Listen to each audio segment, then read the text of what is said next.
Hey everyone, Richard here. Just wanted to visit with you a little bit tonight about some things that I can point out to you that may be causing you to be stuck, and maybe the reason why you're not at a level that you want to be at. And so I wanted to talk to you a little bit about something called the urgent importance matrix. And if you see here, we've got our page divided into four sections. Urgent at the top, important over on the side. You see we have high and low urgency and high and low importance. So if we're up here in quadrant 1, these are things that are of urgency, have an urgency about them, a very high urgency and a very high importance. We get down here in quadrant 2, or go over here to quadrant 2, and we have something that is low urgency but very high importance. Quadrant 3 is high urgency and low importance, and then quadrant 4 is low urgency and low importance. And we're going to talk about things that fall into each of these categories and where you should be spending the majority of your time. So let's just start off here with things that are high urgency and high importance. And those are things like you've got a deadline approaching, or you've got last minute details. Let's say that you're putting on a webinar and there are some details at the end that you had forgotten about, and so you're rushing around and you're trying to get those things done. Or you've got some kind of a crisis situation. These are all things that would fall into that high urgency, high importance category. Let's go over and look at the low urgency, high importance category. These are things like planning, training and education, strategy sessions, and this could be with yourself or it could be with someone else.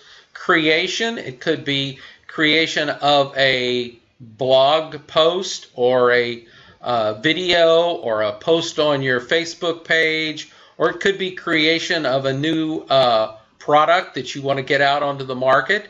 So that's kind of the whole idea of creation. Marketing strategies, or just going through the basics of setting up a marketing plan or adjusting your marketing plan.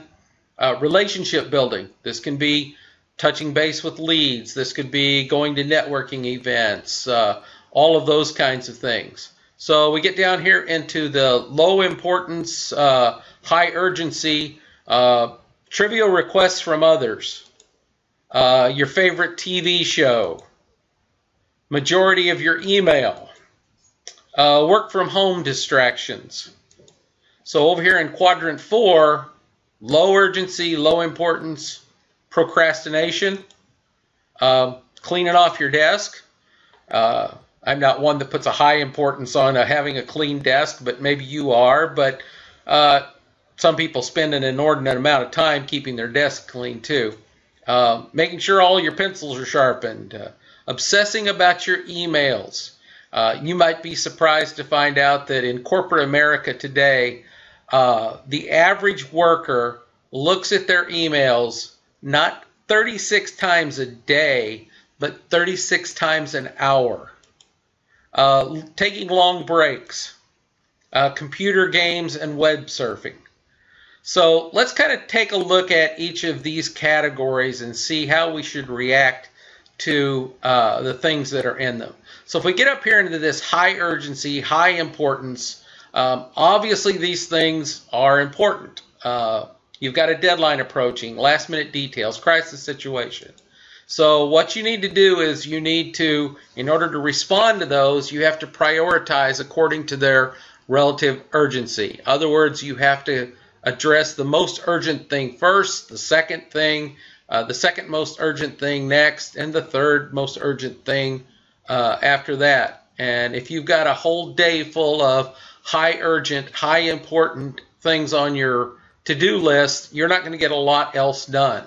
So if we look down here at quadrant 3, where it's high urgency, low importance, your response down here is, whenever possible, reject or avoid these tasks as sensitively as you can, but do it immediately, because these things will suck your time. The majority of your email. I have gotten to the point where I am very good at hitting that check mark at the very top of my email, scanning down through it, and if you don't have a tag out there on your email that just grabs my attention, it's going to get deleted.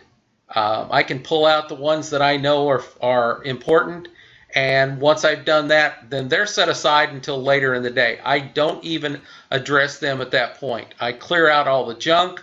I get the list of emails that I want to get to, and when I get a break from some other things, then I'm going to come back and do that email. It may be the last thing that I do of the day before I plan for the upcoming day. So work from home distractions. If you're at home and you've got little kids running around, it can be a distraction. They may want you to stop and play. They may need a snack or those kinds of things. It's something that you have to work around. You have to get a system together so that if you're working from home, you have an office, and it's much like if you got in your car and drove to an office. So as much as you possibly can, you have to, as sensitively as you can, explain to your kids that, mom or dad's working. When I get done working, then we'll play, we'll do other things. But at this point, this is my time. Trivial requests from others. Hey, your best buddy may call and say that, he wants to, this is his day off and he just really wants to go fishing, and it's a high urgency to him, but it's not very urgent to you.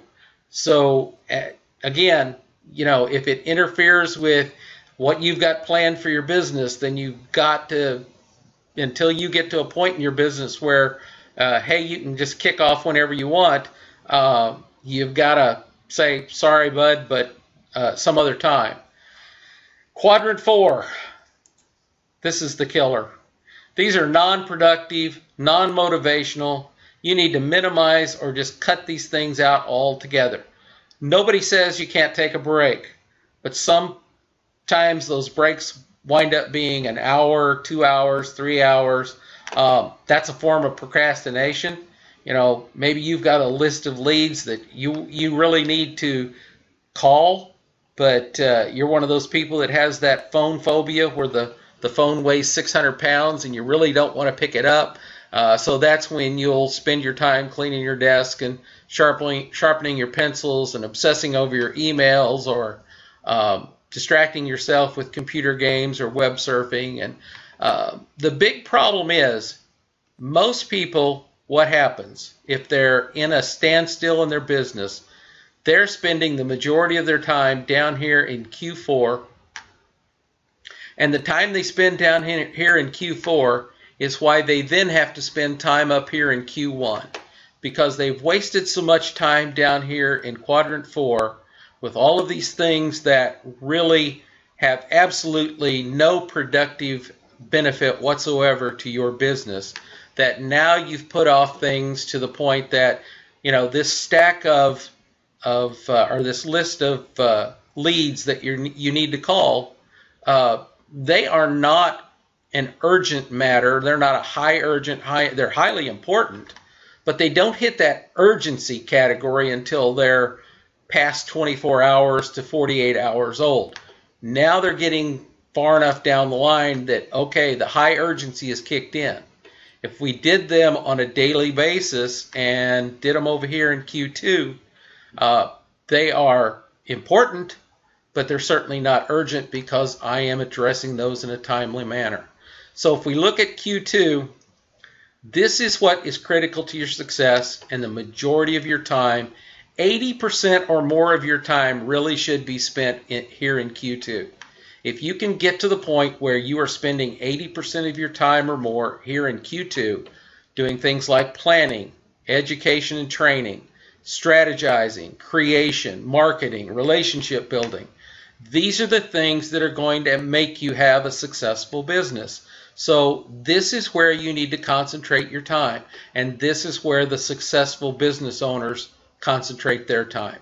They will spend 80 to 90% of their time right here in Q2 doing these types of activities, and this is what is going to push their business up, up, up.